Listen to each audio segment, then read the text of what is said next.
Hi dear students, once again welcome back to Regional Learning Channel.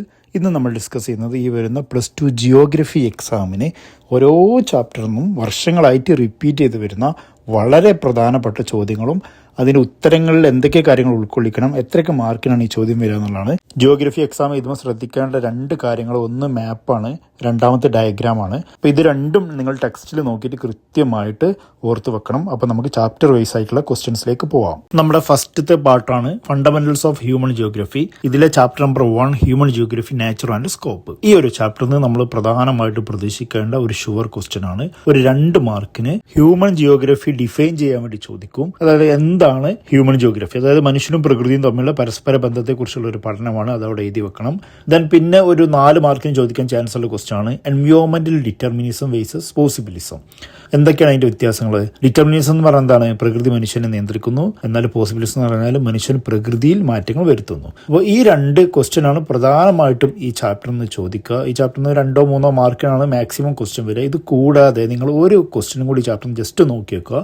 മാനവ ഭൂമിശാസ്ത്രത്തിന്റെ വ്യത്യസ്ത വീക്ഷണങ്ങൾ, different approaches in geography, its broad stages. അപ്പോൾ അതും കൂടി ജസ്റ്റ് എന്ത് ചെയ്യുക, നിങ്ങളൊന്ന് നോക്കി വെക്കുക. ഈ ചാപ്റ്റർ നമ്പർ 2 ആണ് world population, distribution, density and growth. ലോക ജനസംഖ്യ, വിതരണം, സാന്ദ്രത, വളർച്ച. ഈ ഒരു ചാപ്റ്ററിൽ നമ്മൾ പ്രധാനമായിട്ടും ശ്രദ്ധിക്കേണ്ട ഒരു ക്വസ്റ്റ്യൻ ആണ് explain component of population change. ജനസംഖ്യാ മാറ്റത്തിന്റെ ഘടകങ്ങൾ വിശദീകരിക്കുക. പ്രധാനമായിട്ടും 3 ഘടകങ്ങളാണ്: മൈഗ്രേഷൻ, ബർത്ത്, ഡെത്ത്, ജനനിരക്ക്, മരണനിരക്ക്, അതുപോലെ തന്നെ കുടിയേറ്റം. അടുത്തതായി പിന്നെ ചോദിക്കാൻ ചാൻസ് ഉള്ള മറ്റൊരു വളരെ പ്രധാനപ്പെട്ട ക്വസ്റ്റ്യൻ ആണ് mention the push and pull factor of migration. കുടിയേറ്റത്തിന്റെ പുഷ് ആൻഡ് പുൾ ഫാക്ടേഴ്സ്, ഘടകങ്ങൾ വിശദീകരിക്കുക. ഇതൊരു 4 മാർക്കാണ് ചോദിക്കുക. അപ്പോൾ നിങ്ങൾ ഒരു സൈഡിൽ പുഷ് ഫാക്ടർ, മറ്റേ സൈഡിൽ പുൾ ഫാക്ടർ എഴുതണം.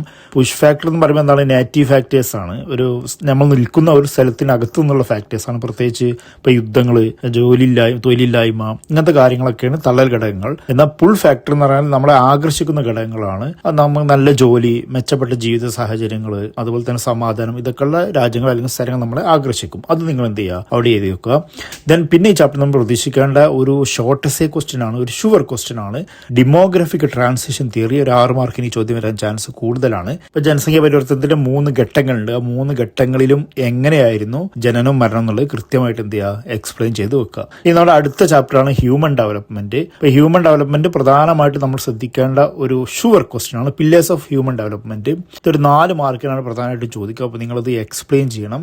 Equity, sustainability, productivity and empowerment. പിന്നെ നമ്മൾ ശ്രദ്ധിക്കേണ്ട മറ്റൊരു ക്വസ്റ്റ്യൻ ആണ് ഹ്യൂമൻ ഡെവലപ്മെന്റ് ഇൻഡെക്സ് എങ്ങനെ തയ്യാറാക്കുക എന്നുള്ളത് ചോദിക്കും. അപ്പോൾ എന്തൊക്കെയാണ് അതിൽ മെഷേഴ്സ് ചെയ്യുന്നത്? മെഷേർഡ് യൂസിങ് ദ ഹെൽത്ത്, അതുപോലെ തന്നെ education and access of resources. ആരോഗ്യം, വിദ്യാഭ്യാസം, പിന്നെ വിഭവങ്ങളുടെ ലഭ്യതയും അടിസ്ഥാനമാക്കിയിട്ടാണ് ഇത് എന്ത് ചെയ്യുന്നത്, അളക്കുന്നത്. ഇതൊരു 3 മാർക്കിന് ചോദിക്കാം. പിന്നെ ചാപ്റ്ററിൽ ശ്രദ്ധിക്കേണ്ട മറ്റൊരു വളരെ പ്രധാനപ്പെട്ട ഒരു ക്വസ്റ്റ്യൻ ആണ് അപ്രോച്ചസ് ടു ഹ്യൂമൻ ഡെവലപ്മെന്റ്. മാനവ വികസനത്തിന്റെ വിവിധ സമീപന രീതികൾ ഏതൊക്കെയാണെന്ന് ചോദിക്കും. ഇപ്പോൾ പ്രധാനമായിട്ടുള്ള അപ്രോച്ചസുകൾ ഏതൊക്കെയാണ്? 1 ഇൻകം അപ്രോച്ച് ആണ്, 2 വെൽഫെയർ അപ്രോച്ച് ആണ്, 3 ബേസിക് നീഡ് അപ്രോച്ച് ആണ്, 4 കേപ്പബിലിറ്റി അപ്രോച്ച് ആണ്. അപ്പോൾ ഇതായിട്ട് ബന്ധപ്പെട്ടുള്ള എല്ലാ കാര്യങ്ങളും എക്സാമ്പിൾസ് ആയിട്ട് നിങ്ങൾ എന്ത് ചെയ്യണം, എഴുതി വെക്കണം. അപ്പോൾ ഇതൊക്കെയാണ് ഈ ചാപ്റ്ററിൽ ഇമ്പോർട്ടന്റ് ആയിട്ടുള്ള ക്വസ്റ്റ്യൻസ്. നമ്മുടെ അടുത്ത ചാപ്റ്ററാണ് പ്രൈമറി ആക്ടിവിറ്റീസ്, പ്രാഥമിക പ്രവർത്തനങ്ങൾ. ഈ ചാപ്റ്ററിൽ നിന്ന് നമ്മൾ ശ്രദ്ധിക്കേണ്ട ഒരു വളരെ പ്രധാനപ്പെട്ട ക്വസ്റ്റ്യൻ ആണ് സ്ഥലം മാറ്റ കൃഷി സമ്പ്രദായത്തിന്റെ പേര് പട്ടികപ്പെടുത്താൻ വേണ്ടി ഒരു ചോദ്യം വരും. ഇത് ചിലപ്പോൾ ഒരു 3 മാർക്കിനാണ് മാക്സിമം ചോദിക്കുക. അപ്പൊ ഏതൊക്കെയാണ് പ്രധാനമായിട്ടുള്ള സബ്സിസ്റ്റൻസ് അഗ്രികൾച്ചർ? ആദിമ ജീവനോപാധി കൃഷിയും അതുപോലെ തന്നെ തീവ്ര ജീവനോപാധി കൃഷിയുമാണ്. അത് നിങ്ങൾ എന്ത് ചെയ്യുക, കൃത്യമായിട്ട് അവിടെ എക്സ്പ്ലെയിൻ ചെയ്ത് വെക്കുക. പിന്നെ രണ്ടാമതായിട്ട് ഈ ചാപ്റ്ററിൽ നിന്ന് ചോദിക്കാൻ ചാൻസ് ഉള്ള മറ്റൊരു വളരെ പ്രധാനപ്പെട്ട ഒരു ക്വസ്റ്റ്യൻ ആണ് ഫാക്ടേഴ്സ് ഇൻഫ്ലുവൻസിങ് മൈനിങ് ആക്ടിവിറ്റീസ്. ഖനന പ്രവർത്തനങ്ങളെ സ്വാധീനിക്കുന്ന ഘടകങ്ങൾ ഏതൊക്കെയെന്നുള്ളതാണ്. അത് വളരെ ഇമ്പോർട്ടന്റ് ആയിട്ടുള്ള ക്വസ്റ്റ്യൻ ആണ്. കുറെ കാലങ്ങളായിട്ട് ഈ ക്വസ്റ്റ്യൻ റിപ്പീറ്റ് ചെയ്ത് വരുന്നുണ്ട്. അപ്പൊ അത് കൃത്യമായിട്ട് എന്ത് ചെയ്യുക, പഠിച്ചു വെക്കുക. പ്രധാനമായിട്ടും 2 രീതിയിലുള്ള ഘടകങ്ങളാണുള്ളത് അല്ലേ? ഫിസിക്കലായിട്ടുള്ളത്, അതുപോലെ തന്നെ എക്കോണമിക്കലുണ്ട്. അതായത് ഭൗതിക ഘടകങ്ങളുണ്ട്, സാമ്പത്തിക ഘടകങ്ങളുണ്ട്. ഭൗതിക ഘടകത്തിൽ പ്രധാനമായിട്ടും എന്താണ് വരുന്നത്? നിക്ഷേപത്തിന്റെ വലിപ്പവും ഗുണവുമാണ്. സാമ്പത്തികത്തിൽ എന്ത് വരുന്നു? സാങ്കേതികവിദ്യ, മൂലധനം, തൊഴിലാളികൾ. അപ്പൊ ഇത് എന്ത് ചെയ്യുക, നിങ്ങൾ പഠിച്ചു വെക്കുക. ദെൻ മറ്റൊരു ക്വസ്റ്റ്യൻ ഡിഫറൻസസ് ചോദിക്കും. What is the difference between surface mining and underground mining? ഉപരിതല ഖനനവും ഭൂഗർഭ ഖനനവും തമ്മിലുള്ള വ്യത്യാസം എന്താണെന്നുള്ള ചോദിക്കും. അപ്പോൾ സർഫസ് മൈനിങ് എന്ന് പറഞ്ഞാൽ എന്താണ്? എളുപ്പമുള്ളതും ചെലവ് കുറഞ്ഞതുമാണ്. എന്നാൽ അണ്ടർഗ്രൗണ്ട് മൈനിങ് ആഴത്തിലുള്ളതും ധാതുക്കൾക്കും വേണ്ടിയിട്ടാണ് ഉപയോഗിക്കുന്നത്. അപകട സാധ്യത അവിടെ കൂടുതലാണ്. അതെന്ത് ചെയ്യുക, കൃത്യമായിട്ട് നിങ്ങൾ എക്സ്പ്ലെയിൻ ചെയ്ത് വെക്കണം. ഈ മൈനിങ്ങായിട്ട് ബന്ധപ്പെട്ട ക്വസ്റ്റ്യൻസിൽ പിക്ചറുള്ള ഭാഗങ്ങളെല്ലാം നിങ്ങൾ പിക്ചർ വരക്കാൻ വേണ്ടിയുള്ള ശ്രമം കൂടി എന്ത് ചെയ്യണം, നടത്തണം. അപ്പോൾ ഇതൊക്കെയാണ് ഈ ചാപ്റ്ററിലെ പ്രധാനപ്പെട്ട ക്വസ്റ്റ്യൻസ്. ഇനി നമുക്ക് അടുത്ത ചാപ്റ്ററിലേക്ക് പോവാം. സെക്കൻഡറി ആക്ടിവിറ്റീസ്, ദ്വിതീയ പ്രവർത്തനങ്ങൾ. ഇതിൽ നിന്ന് നിങ്ങളോട് ഒരു ക്വസ്റ്റ്യൻ ചോദിക്കാൻ ചാൻസ് ഉള്ളത് കാർഷിക വ്യവസായം എന്താന്നുള്ളത് എക്സ്പ്ലെയിൻ ചെയ്യാൻ വേണ്ടി ചോദിക്കും. Agri business. അപ്പോൾ കാർഷിക വ്യവസായം നിങ്ങൾ എക്സ്പ്ലെയിൻ ചെയ്യുമ്പോൾ അതിന് ഡെഫിനിഷൻ എഴുതി വെക്കണം, അതുപോലെ തന്നെ അതിന്റെ പ്രത്യേകത എഴുതി വെക്കണം. അതായത് ഇതിൽ കൃഷിയും സംസ്കരണവും ഒരുമിച്ചാണ് നടക്കുന്നത്. ദെൻ വൻതോതിലുള്ള യന്ത്രവൽക്കരണം ഇതിന്റെ പ്രത്യേകതയാണ്. ഈ കാര്യങ്ങൾ ഉൾക്കൊള്ളിച്ചിട്ട് വേണം അതിന് ആൻസർ ചെയ്യാൻ. പിന്നെ ഈ ചാപ്റ്ററിന് ശ്രദ്ധിക്കേണ്ട മറ്റൊരു വളരെ പ്രധാനപ്പെട്ട ഒരു ക്വസ്റ്റ്യൻ ആണ് classify industries on the basis of ownership. ഉടമസ്ഥതയുടെ അടിസ്ഥാനത്തിൽ വ്യവസായങ്ങളെ തരംതിരിക്കുക അല്ലെ. അപ്പോൾ ഉടമസ്ഥത അടിസ്ഥാനത്തിൽ പ്രധാനമായിട്ടും മൂന്നെണ്ണമാണ്. ഒന്ന് പൊതുമേഖല, പബ്ലിക് സെക്ടർ, അത് സർക്കാരിന്റെ ഉടമസ്ഥതയിലായിരിക്കും. 2 പ്രൈവറ്റ് സ്വകാര്യ മേഖലയാണ്, സ്വകാര്യ വ്യക്തിയുടെ ഉടമസ്ഥതയിലായിരിക്കും. 3 ജോയിന്റ് ആയിരിക്കും, സർക്കാരും സ്വകാര്യ വ്യക്തികളും ചേർന്നതായിരിക്കും. ദെൻ മറ്റൊരു വളരെ പ്രധാനപ്പെട്ട ഒരു ഷുവർ ക്വസ്റ്റ്യൻ ആണ്, ഒരുപാട് വർഷങ്ങളായിട്ട് ഈ ക്വസ്റ്റ്യൻ റിപ്പീറ്റ് ചെയ്ത് വരുന്നുണ്ട്. Classify industries based on raw materials. അസംസ്കൃത വസ്തുക്കളുടെ അടിസ്ഥാനത്തിൽ വ്യവസായങ്ങളെ തരംതിരിക്കുക. അപ്പോൾ പ്രധാനമായിട്ടും 5 തരമുള്ളത്. ഒന്നെന്താണ് അഗ്രോ ബേസ്ഡ് ആണ്, കാർഷിക അധിഷ്ഠിതം. 2 ധാതു അധിഷ്ഠിതമാണ്, അതായത് മിനറൽ ബേസ്ഡ്. 3 കെമിക്കലാണ്, കെമിക്കൽ ബേസ്ഡ് ആണ്, അതായത് കെമിക്കൽ അധിഷ്ഠിതം. 4 വന അധിഷ്ഠിതമാണ്, ഫോറസ്റ്റ് ബേസ്ഡ്. 5 മൃഗ അധിഷ്ഠിതമാണ്, ആനിമൽ ബേസ്ഡ്. അപ്പോൾ ഇത് ഓരോന്നും എഴുതിയിട്ട് എന്ത് ചെയ്യണം, എക്സ്പ്ലെയിൻ ചെയ്യണം. കൂടാതെ ഒരു ക്വസ്റ്റ്യനും കൂടി നിങ്ങൾ ജസ്റ്റ് ഒന്ന് നോക്കി വെക്കുക. അതായത് ഫൂഡ്ലെസ് ഇൻഡസ്ട്രീസ് എന്താണെന്ന് ചിലപ്പോൾ ചോദിക്കും. സ്ഥാനബന്ധിതമല്ലാത്ത വ്യവസായങ്ങൾ എന്താണ് ഉദ്ദേശിക്കുന്നത്? ഇവ അസംസ്കൃത വസ്തുക്കൾക്കായി ഒരിടത്തെ മാത്രം ആശ്രയിക്കുന്നില്ല, എവിടെ വേണമെങ്കിലും സ്ഥാപിക്കാം. അപ്പൊ ഈ ഒരു ക്വസ്റ്റ്യനും കൂടി നിങ്ങൾ ജസ്റ്റ് ഒന്ന് നോക്കി വെക്കുക, ഫുഡ്ലെസ് ഇൻഡസ്ട്രീസ്. അപ്പൊ ഇതൊക്കെയാണ് ഈ ചാപ്റ്ററിലെ പ്രധാനപ്പെട്ട ക്വസ്റ്റ്യൻസ്. നമ്മുടെ അടുത്ത ചാപ്റ്ററാണ് ടെറിഷറി ആൻഡ് ക്വാട്ടർണറി ആക്ടിവിറ്റീസ്, തൃതീയ പ്രവർത്തനങ്ങളും ചതുർത്ഥ പ്രവർത്തനങ്ങളും. ഈ ഒരു ചാപ്റ്ററിൽ നിന്ന് നമ്മൾ പ്രധാനമായിട്ടും ശ്രദ്ധിക്കേണ്ട ഒരു ഷോർട്ട് നോട്ട് ക്വസ്റ്റ്യൻ ആണ്. Write a short note on retail trading. ചില്ലറ വ്യാപാരത്തെ കുറിച്ച് ഒരു നോട്ട് ചെയ്താൽ വേണ്ടി ചോദിക്കും. അപ്പൊ ചില്ലറ വ്യാപാരം എന്താണെന്നുള്ളത് എഴുതി വെക്കണം. അതായത് ഉപഭോക്താക്കളുമായിട്ട് നേരിട്ടുള്ള ബന്ധങ്ങൾ സ്ഥാപിക്കുകയാണ്. സ്ഥിരമായ കടകളോ അല്ലെങ്കിൽ സ്ഥിരമല്ലാത്ത രീതിയിൽ കടകളോ വഴി വ്യാപാരം നടത്തും. അപ്പൊ അത് വളരെ പ്രധാനപ്പെട്ട ഒന്നാണ്. അത് നിങ്ങൾ എന്ത് ചെയ്യണം, കൃത്യമായിട്ട് എഴുതി വെക്കണം. ദെൻ മറ്റൊരു വളരെ പ്രധാനപ്പെട്ട ഈ ചാപ്റ്ററിലെ ഒരു ഷുവർ ക്വസ്റ്റ്യൻ എന്ന് വേണമെങ്കിൽ പറയാം, എക്സ്പ്ലെയിൻ ക്വാട്ടർണറി ആക്ടിവിറ്റീസ്. ചതുർത്ഥ പ്രവർത്തനങ്ങൾ എന്തൊക്കെയെന്നുള്ളത് എക്സ്പ്ലെയിൻ ചെയ്യാൻ വേണ്ടി ചോദിക്കും. അത് പ്രധാനമായിട്ടും അതിനെ വിളിക്കുന്ന മറ്റൊരു പേരുണ്ട്, എന്താണ്, അറിവിന്റെ മേഖലയാണ്, നോളജ് സെക്ടർ. അത് അവിടെ എഴുതി വെക്കണം. മ്യൂച്വൽ ഫണ്ട് മാനേജർമാർ, അതേപോലെ തന്നെ സോഫ്റ്റ്വെയർ ഡെവലപ്പർമാർ, ടാക്സ് കൺസൾട്ടന്റുമാർ എന്നിവരൊക്കെ ഈ വിഭാഗത്തിൽ പെടുന്നു. ഇത് തൃതീയ മേഖലയിൽ നിന്ന് വേർതിരിഞ്ഞു വന്ന ഒരു ഉയർന്ന തലത്തിലുള്ള സേവന മേഖലയാണ്. അപ്പോൾ അതെന്ത് ചെയ്യുക, കൃത്യമായിട്ട് പഠിച്ചു വെക്കുക. പിന്നെ ഈ ചാപ്റ്റർ ശ്രദ്ധിക്കേണ്ട മറ്റൊരു ക്വസ്റ്റ്യൻ ആണ്, explain the importance of transportation communication services. ഗതാഗത വിനിമയ സേവനങ്ങളുടെ പ്രാധാന്യം വിശദീകരിക്കുക. അപ്പോൾ ഈ ചരക്ക് സേവനത്തിലൊക്കെ ഇത്തരം സർവീസസിന്റെ പ്രാധാന്യം എത്രത്തോളം ഉണ്ടെന്നുള്ളത് എന്ത് ചെയ്യുക, എഴുതി വെക്കണം. ഒരു ക്വസ്റ്റ്യനും കൂടി നിങ്ങൾ ഒന്ന് പഠിച്ചു വെക്കണം, ഔട്ട്സോഴ്സിംഗ്, പുറം കരാറ്. അതായത് ചിലവ് കുറക്കുന്നതിനായിട്ട് കമ്പനികൾ അവരുടെ ജോലികൾ പുറത്തുള്ള ഏജൻസികളെ ഏൽപ്പിക്കുന്നതിനെയാണ് ഈ രീതി. അപ്പോൾ എന്താണ് ഔട്ട്സോഴ്സിംഗ്, പുറം കരാർ എന്നുള്ളത് കൂടി ഒന്ന് പഠിച്ചു വെക്കുക. അപ്പോൾ ഇതൊക്കെയാണ് ഈ ചാപ്റ്ററിലെ പ്രധാനപ്പെട്ട ക്വസ്റ്റ്യൻസ്. ഇനി നമുക്ക് നെക്സ്റ്റ് ചാപ്റ്ററിലേക്ക് പോവാം. അടുത്ത ചാപ്റ്ററാണ് ട്രാൻസ്പോർട്ടേഷൻ ആൻഡ് കമ്മ്യൂണിക്കേഷൻ, ഗതാഗതവും വാർത്താവിനിമയം. ഈ ചാപ്റ്ററിന് പ്രധാനമായിട്ട് നമ്മളൊരു 3 ക്വസ്റ്റ്യൻസ് ആണ് പ്രതീക്ഷിക്കേണ്ടത്. അതിൽ ഒന്നാമത്താണ് ട്രാൻസ് കോണ്ടിനെന്റൽ റെയിൽവേസിനെ കുറിച്ച് ചോദിക്കും. അപ്പോൾ എന്താണ് അങ്ങനെ പറഞ്ഞാൽ അതിന് എക്സാമ്പിൾ എഴുതി വെക്കണം, എവിടെയൊക്കെയാണ് ഇതുള്ളത് എന്നുള്ളത് എഴുതി വെക്കണം. ഓക്കെ, അപ്പോൾ these railways connected to end of the continent. 2 ഭൂഖണ്ഡങ്ങളുടെ എൻഡ് ബന്ധിപ്പിക്കുന്ന ഒരു പാതയാണിത്, റെയിൽവേ പാതയാണ്. എക്സാമ്പിൾ ആയിട്ട് നിങ്ങൾക്ക് ഏതൊക്കെ ചെയ്താ ട്രാൻസ് സെർബിയൻ റെയിൽവേയും അതേപോലെ തന്നെ ട്രാൻസ് കനേഡിയൻ റെയിൽവേയും എഴുതി വെക്കാം. പിന്നെ ഈ ചാപ്റ്ററിൽ നിന്ന് പ്രതീക്ഷിക്കേണ്ട മറ്റൊരു വളരെ പ്രധാനപ്പെട്ട ഒരു ഷുവർ ക്വസ്റ്റ്യൻ ആണ്, ഉൾനാടൻ ജലപാതകളുടെ വികസനത്തിന് നൽകുന്ന 3 ഘടകങ്ങൾ ഏതൊക്കെയാണ്? What are the 3 factors that contributing the development of inland waterways? ഏതൊക്കെയാണത്? 1 ഡെപ്ത് അല്ലെ, നദികളുടെ ആഴമാണ്. 2 ജലപ്രവാഹത്തിന്റെ സ്ഥിരതയാണ്, കണ്ടിന്യൂറ്റി ഓഫ് വാട്ടർ ഫ്ലോ. 3 ആധുനിക സാങ്കേതിക വിദ്യയുടെ ഉപയോഗം. അപ്പോൾ അതൊരു 3 മാർക്കിന് ലിസ്റ്റ് ചെയ്യാൻ വേണ്ടി ചോദിക്കും. ചിലപ്പോൾ എക്സ്പ്ലെയിൻ ചെയ്യാൻ വേണ്ടി ഒരു 4 മാർക്കിനും ചോദിക്കും. പിന്നെ ഈ ചാപ്റ്ററിൽ നിന്ന് പ്രതീക്ഷിക്കേണ്ട മറ്റൊരു വളരെ പ്രധാനപ്പെട്ട ഒരു ക്വസ്റ്റ്യൻ ആണ് big inch pipe. Big inch pipe line എന്ന് പറഞ്ഞാൽ എന്താണ് എന്ന് ചോദിക്കും. അപ്പോൾ പ്രധാനമായിട്ടും എന്താണ്, വെള്ളം അതുപോലെ തന്നെ പെട്രോളിയം, നാച്ചുറൽ ഗ്യാസസ് ഒക്കെ എത്തിക്കാൻ വേണ്ടിയിട്ടുള്ള വലിയ പൈപ്പുകളാണിത്. ഇപ്പോൾ LPG ഒക്കെ വീടുകളിലൊക്കെ എത്തിക്കാൻ വേണ്ടിയുള്ള ഇത്തരം പൈപ്പ് ലൈനുകൾ എന്ത് ചെയ്യുന്നുണ്ട്, ഉപയോഗിക്കുന്നുണ്ട്. അപ്പോൾ അതും കൂടി എന്ത് ചെയ്യുക, ഈ ചാപ്റ്ററിൽ നിന്ന് പഠിച്ചു വെക്കുക. നമ്മുടെ അടുത്ത ചാപ്റ്ററാണ്, വളരെ ഇമ്പോർട്ടൻ്റ് ആയിട്ടുള്ള മറ്റൊരു ചാപ്റ്ററാണ് അന്താരാഷ്ട്ര വ്യാപാരം, ഇന്റർനാഷണൽ ട്രേഡ്. ഈ ഒരു ചാപ്റ്ററിൽ നിന്ന് നിങ്ങൾ പ്രതീക്ഷിക്കേണ്ട ഒരു ക്വസ്റ്റ്യൻ ആണ്, the basis of international trade ആണ്, അന്തർദേശീയ വ്യാപാരത്തിന്റെ അടിസ്ഥാനം എന്തൊക്കെയാണെന്നുള്ളത് ചോദിക്കും. അപ്പോൾ പ്രധാനമായിട്ടും അന്തർദേശീയ വ്യാപാരത്തിന്റെ അടിസ്ഥാനം എന്തൊക്കെയാണ്? വിഭവങ്ങളുടെ ലഭ്യതയുള്ള വ്യത്യാസം, അതായത് ഡിഫറൻസ് ഇൻ റിസോഴ്സസ്. പിന്നെ വിദേശ നിക്ഷേപം, ഫോറിൻ ഇൻവെസ്റ്റ്മെന്റ്. ദെൻ ഗതാഗത സൗകര്യങ്ങൾ, ട്രാൻസ്പോർട്ടേഷൻ. ഇതൊരു 3 മാർക്കിനാണ് ഇത് ചോദിക്കുക. ദെൻ മറ്റൊരു വളരെ പ്രധാനപ്പെട്ട ക്വസ്റ്റ്യൻ ആണ് ഈ ചാപ്റ്ററിലെ ഡംപിംഗ് എന്താണെന്ന് ചോദിക്കും. അപ്പോൾ ഡംപിംഗ് എന്താണെന്നുള്ളത് നിങ്ങൾ എന്ത് ചെയ്യണം, പഠിച്ചു വെക്കുക. അത് എന്തിന് കാരണമാവുന്നത്, പ്രാദേശിക വ്യവസായങ്ങൾ തകർക്കാൻ കാരണമാവുന്നതും കൂടെ അതിന്റെ കൂടെ എന്ത് ചെയ്യുക, എഴുതി വെക്കുക. ദെൻ പിന്നെ ഈ ചാപ്റ്റർ നമ്മൾ പ്രതീക്ഷിക്കുന്ന മറ്റൊരു ക്വസ്റ്റ്യൻ ആണ് difference between bilateral trade and multilateral trade. ഉഭയകക്ഷി വ്യാപാരവും കക്ഷി വ്യാപാരവും തമ്മിലുള്ള വ്യത്യാസം എന്താണെന്ന് ചോദിക്കും. അപ്പോൾ വ്യത്യാസം ചോദിക്കുമ്പോൾ 4 മാർക്കിനാണ് മാക്സിമം ചോദിക്കുക, അല്ലെങ്കിൽ 3 മാർക്കിന് ചോദിക്കും. അപ്പോൾ ബൈലാറ്ററൽ എന്ന് പറഞ്ഞാൽ എന്താണ്? 2 രാജ്യങ്ങൾ തമ്മിലുള്ള വ്യാപാരമാണ്. മൾട്ടിലാറ്ററൽ എന്ന് പറഞ്ഞാൽ പല രാജ്യങ്ങളും തമ്മിലുള്ള വ്യാപാരമാണ്. അപ്പോൾ അതിന് നിങ്ങൾക്ക് വേണമെങ്കിൽ എക്സാമ്പിളും എഴുതി വെക്കാം. പിന്നെ ഇത് കൂടാതെ ഒരു ക്വസ്റ്റ്യനും കൂടി നിങ്ങളൊന്ന് പഠിച്ചു വെക്കുക. WTO ലോക വ്യാപാര സംഘടന, അതിന്റെ ലക്ഷ്യങ്ങൾ എന്താണെന്നുള്ള പഠിച്ചു വെക്കുക. പിന്നെ അതിൽ നിന്ന് ചിലപ്പോൾ ഒരു മാർക്കിന് ചിലപ്പോൾ ക്വസ്റ്റ്യൻ വരും. അതായത് ഈ WTOയുടെ ആസ്ഥാനം എവിടെയാണെന്നുള്ള ചോദ്യം വരും. അപ്പോൾ ജനീവയാണ് അതിന്റെ ആസ്ഥാനം. അതും കൂടി നിങ്ങളൊന്ന് ഓർത്ത് വെക്കുക. അപ്പോൾ ഇതൊക്കെയാണ് ഈ ചാപ്റ്ററിലെ ഇമ്പോർട്ടൻ്റ് ആയിട്ടുള്ള ക്വസ്റ്റ്യൻസ്. ഇനി പാർട്ട് 2 ആണ് India people and economy. Part 2 ഫസ്റ്റത്തെ ചാപ്റ്ററാണ് Indian population, distribution, density, growth and composition. ഈ ചാപ്റ്ററിൽ നിന്ന് നമ്മൾ പ്രധാനമായിട്ടും ശ്രദ്ധിക്കേണ്ട ഒരു 4 മാർക്കിന്റെ ക്വസ്റ്റ്യൻ ആണ്. Define density of population, distinguish between physiological density and agricultural density. ജനസാന്ദ്രത എന്താണെന്ന് നിർവചിക്കുക. അതുപോലെ തന്നെ ഫിസിയോളജിക്കൽ ജനസാന്ദ്രതയും കാർഷിക ജനസാന്ദ്രതയും തമ്മിലുള്ള വ്യത്യാസം വേർതിരിച്ച് എഴുതുക. അപ്പോൾ ചിലപ്പോൾ ജനസാന്ദ്രത മാത്രം 2 മാർക്കിനും ചോദിക്കും. എന്താണ് ജനസാന്ദ്രത പറഞ്ഞാൽ? ഒരു യൂണിറ്റ് വിസ്തൃതിയിൽ താമസിക്കുന്ന ആളുകളുടെ എണ്ണത്തെയാണ്, അല്ലെങ്കിൽ ഒരു ചതുശ്ര കിലോമീറ്ററിനുള്ളിൽ താമസിക്കുന്ന ആളുകളുടെ എണ്ണത്തെയാണ് നമ്മൾ പോപ്പുലേഷൻ ഡെൻസിറ്റി എന്നുള്ള പറയുന്നത്. പിന്നെ ഡെൻസിറ്റി എങ്ങനെ കാണുക എന്നുള്ളതും കൂടി എന്ത് ചെയ്യുക, പഠിച്ചു വെക്കുക. പിന്നെ ഈ ചാപ്റ്റർ ശ്രദ്ധിക്കേണ്ട മറ്റൊരു വളരെ പ്രധാനപ്പെട്ട ക്വസ്റ്റ്യൻ ആണ് write the 4 phases in the population growth of India. ഇന്ത്യയിലെ ജനസംഖ്യ വളർച്ചയുടെ 4 ഘട്ടങ്ങൾ വിവരിക്കാനാണ്. ഒരു 4 മാർക്കിന് ഷോർട്ടസ്റ്റ് ആയിട്ടാണ് ചോദിക്കാൻ ചാൻസ്. അപ്പോൾ ഒന്നാമത്തെ ഘട്ടം എന്നാണ് 1901 മുതൽ അതുപോലെ തന്നെ 1921 വരെയാണ്. അന്ന് ജനസംഖ്യ സ്തംഭനാവസ്ഥയിലുള്ള ഒരു വളർച്ചയായിരുന്നു. പിന്നെ രണ്ടാം ഘട്ടം ആയപ്പോൾ 21 മുതൽ 51 വരെയുള്ളതിൽ ഒരു സ്ഥിരമായിട്ടുള്ള ഒരു ഒപ്റ്റിമം ലെവലെത്തി. എന്നാൽ മൂന്നാം ഘട്ടം, അതായത് 1951 ശേഷം 81 വരെയുള്ള കാലഘട്ടത്തിലാണ് പോപ്പുലേഷൻ എക്സ്പ്ലോഷൻ ഉണ്ടായത്. അതായത് ജനസംഖ്യ വലിയ രീതിയിൽ കൂടി. അതിനൊരുപാട് റീസൺസ് ഉണ്ട് അല്ലെ, നമ്മുടെ മെഡിക്കൽ ഫീൽഡൊക്കെ ഡെവലപ്പ് ചെയ്തു. അതുകൊണ്ട് തന്നെ ഈ മരണങ്ങൾ അതേപോലെ തന്നെ പകർച്ചവ്യാധികളൊക്കെ കുറഞ്ഞു. പിന്നെ അടുത്ത സ്റ്റേജ് എന്ന് പറയുന്നത് 4th സ്റ്റേജ് ആണ്. 1981 ശേഷമാണ്. അന്ന് എന്താണ് കാര്യമായിട്ട് സംഭവിച്ചത്? ഉയർന്ന വളർച്ചാ നിരക്ക് കുറയുന്ന ഒരു കാലഘട്ടം ഉണ്ടായത്. കാരണം ജനസംഖ്യ നിയന്ത്രണ മാർഗങ്ങളൊക്കെ ആളുകൾ ഉപയോഗിക്കാൻ തുടങ്ങി. അതുപോലെ തന്നെ ആളുകൾക്ക് അതിനെക്കുറിച്ച് അവയർനെസ് ഒക്കെ കിട്ടി. പക്ഷെ എന്നിരുന്നാലും ഈ 51 ശേഷം ഉണ്ടായിരുന്ന റിമൈൻ പോപ്പുലേഷൻ അവിടെ എക്സിസ്റ്റ് ചെയ്യണം. അതുകൊണ്ടാണ് ഇന്ത്യ ഇത്രയും ജനസംഖ്യ കൂടിയൊരു രാജ്യമായിട്ട് മാറിയത്.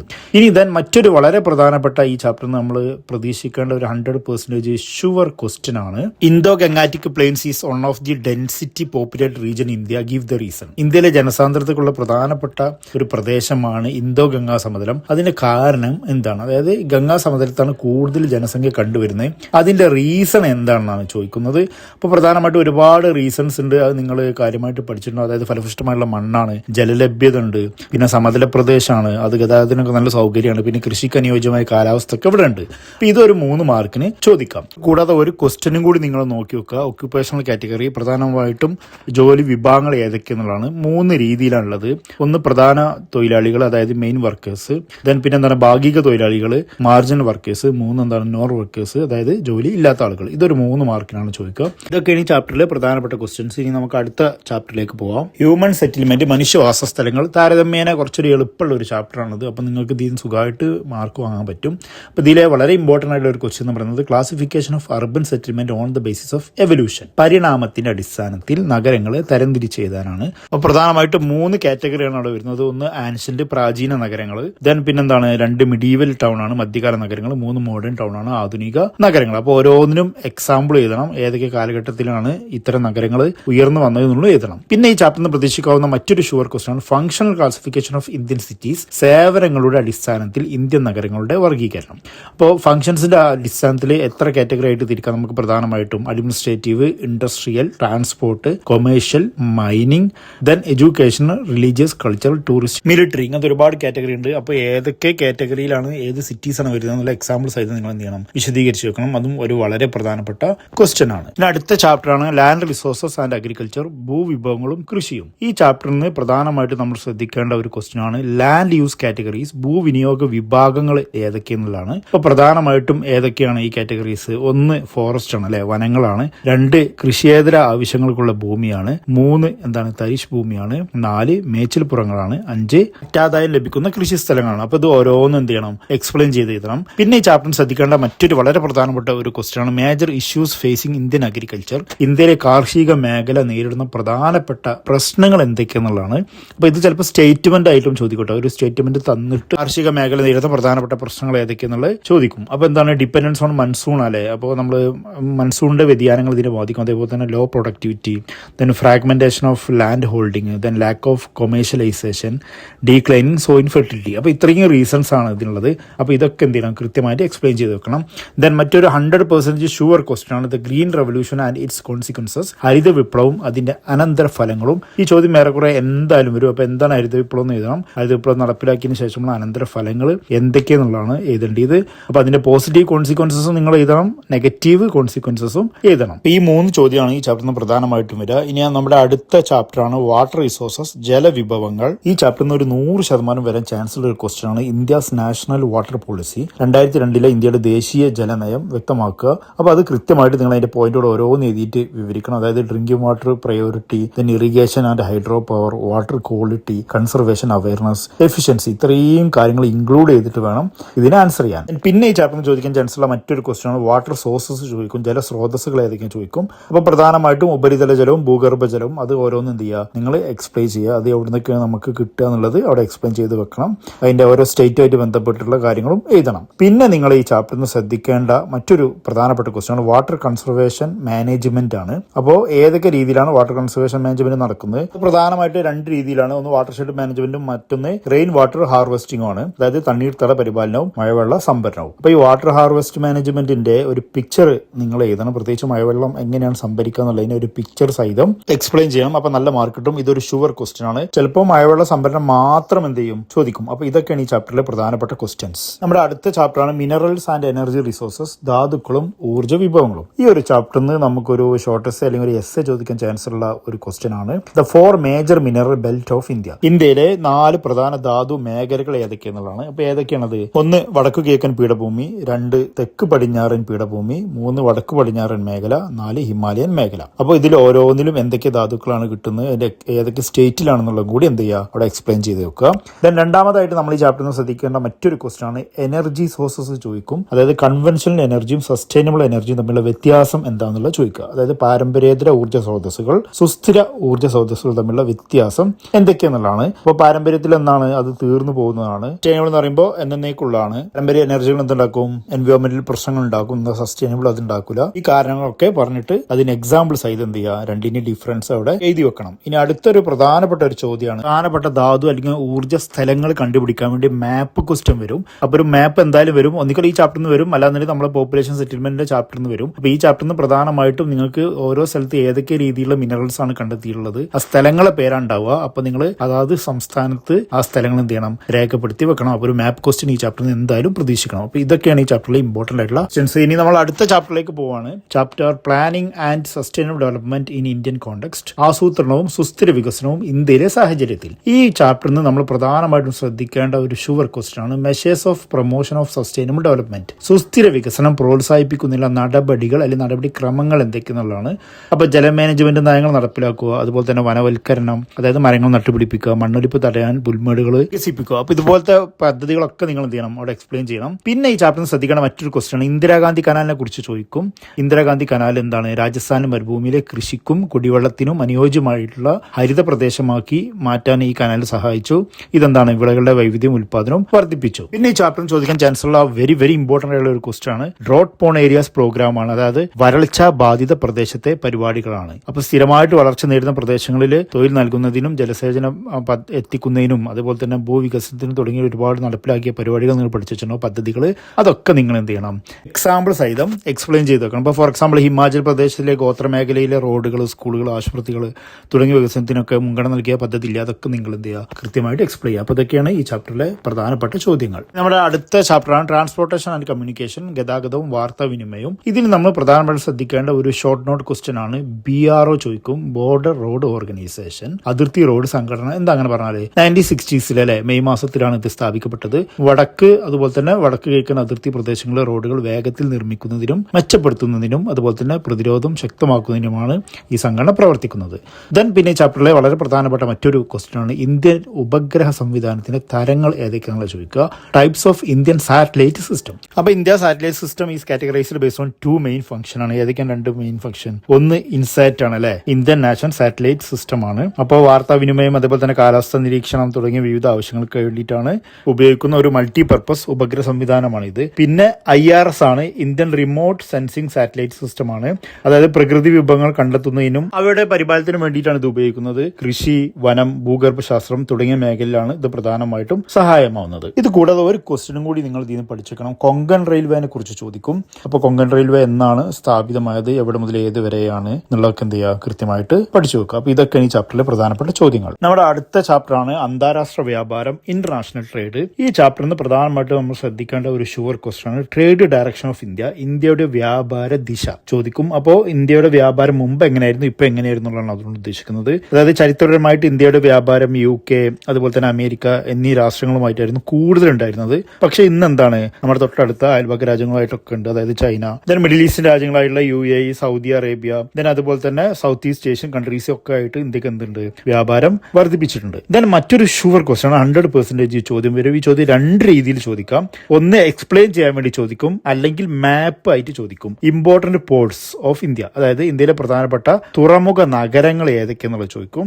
ഇപ്പോൾ ഗുജറാത്തിലുണ്ട് അല്ലെ, കണ്ട്ല പോർട്ട് ഉണ്ട്, മുംബൈ പോർട്ട് ഉണ്ട് മഹാരാഷ്ട്രയില്, കൊച്ചി പോർട്ട് ഉണ്ട് നമ്മുടെ കേരളത്തിലാണ്, വിശാഖപട്ടണം പോർട്ട് ഉണ്ട് ആന്ധ്രയില്, ദെൻ കൊൽക്കത്ത പോർട്ട് വെസ്റ്റ് ബംഗാൾ. ഇങ്ങനെ പ്രധാനപ്പെട്ട തുറമുഖങ്ങൾ ഏതൊക്കെ ടെക്സ്റ്റിൽ പറയുന്നുണ്ടോ അതൊക്കെ നിങ്ങൾ പഠിച്ചു വെക്കണം. അതൊരു മാപ്പ് വരാനാണ് ചാൻസ് കൂടുതൽ. നമ്മുടെ ലാസ്റ്റത്തെ ചാപ്റ്റർ ആണ്. ഈ ചാപ്റ്റർ നമ്മൾ 3 ക്വസ്റ്റ്യൻ ആണ് പറഞ്ഞത്. ഈ 3 ക്വസ്റ്റ്യനും ഒരുപോലെ ഇമ്പോർട്ടന്റ് ആണ്. അതായത് അവസാനത്തെ ചാപ്റ്റർ തെരഞ്ഞെടുത്ത ചില പ്രദേശങ്ങൾ സംബന്ധിച്ചുള്ള ഭൂമിശാസ്ത്രമായുള്ള കാഴ്ചപ്പാട്, geographical perspective on selected issues and problems. ഇതിലെ ഒരു ഷുവർ ക്വസ്റ്റ്യൻ ആണ് classification of problem in slums. ചേരികളിലെ പ്രധാനപ്പെട്ട പ്രശ്നങ്ങൾ ഏതൊക്കെയെന്നുള്ളത് തരംതിരിച്ച് എഴുതണം. അതായത് അടിസ്ഥാന സൗകര്യങ്ങളുടെ കുറവുണ്ടാവും, ശുദ്ധജലം കിട്ടണമെന്നില്ല, പിന്നെ സാനിറ്റൈസേഷൻ കൃത്യമാണെന്നില്ല, ശൗചാലയങ്ങളുടെ കുറവ്, വൈദ്യുതി ഉണ്ടാവില്ല, അമിതമായിട്ടുള്ള ജനനിരക്ക്, ദെൻ അതേപോലെ തന്നെ പകർച്ചവ്യാധികൾ പെട്ടെന്ന് പടരും, കടുത്ത ദാരിദ്ര്യം, പിന്നെ ക്രൈം, കുറ്റകൃത്യങ്ങളുടെ വർധനവ്. അപ്പോൾ ഇത് ഓരോന്നും ലിസ്റ്റ് ചെയ്തിട്ട് എഴുതാൻ വേണ്ടി ഒരു ഷോർട്ട് എസ്സേ ചോദിക്കും. ദെൻ മറ്റൊരു വളരെ പ്രധാനപ്പെട്ട ക്വസ്റ്റ്യൻ ആണ് ഈ ചാപ്റ്ററിലെ major sources of air pollution. വായു മലിനീകരണത്തിന്റെ പ്രധാനപ്പെട്ട ഉറവിടങ്ങൾ എന്തൊക്കെയെന്നുള്ളതാണ്. ഇപ്പോൾ വായു മലിനീകരണത്തിന്റെ പ്രധാനപ്പെട്ട ഉറവിടങ്ങൾ എന്തൊക്കെയാണ്? ഒന്ന് ഫോസിൽ ഇന്ധനങ്ങളുടെ ജ്വലനമാണ്, അതായത് കൽക്കരി, പെട്രോളിയം. ദെൻ ഫാക്ടറിയിൽ നിന്നുള്ള പുക, പിന്നെ വാഹനങ്ങളിൽ നിന്നുള്ള മലിനീകരണം, ഖരമാലിന്യങ്ങൾ കത്തിക്കുന്നത്. അപ്പോൾ ഇതും ഓരോന്നും എന്ത് ചെയ്യണം, നിങ്ങൾ എക്സ്പ്ലെയിൻ ചെയ്യണം.